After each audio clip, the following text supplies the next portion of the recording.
यावर्षी येथे योग दिन उत्साहात साजरा.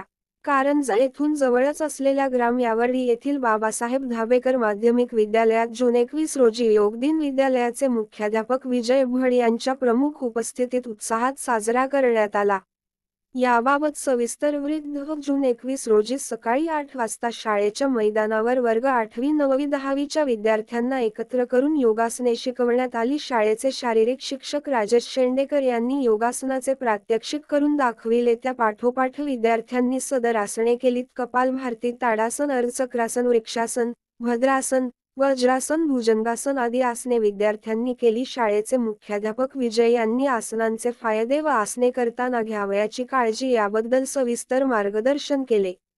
यावेळी शिक्षक राजेश शेंडेकर, गोपाल काकड, अनिल हजारे, शिक्षकेतर कर्मचारी देविदास काळबांडे, भालचंद्र कवाने, राजू लबडे, राजेंद्र उमाळे तसेच वर्ग 8वी 9वी 10वीचे विद्यार्थी उपस्थित होते. कारंजा अस्मिता न्यूज करिता महेंद्र गुप्ता, मुख्य संपादक कारंजा.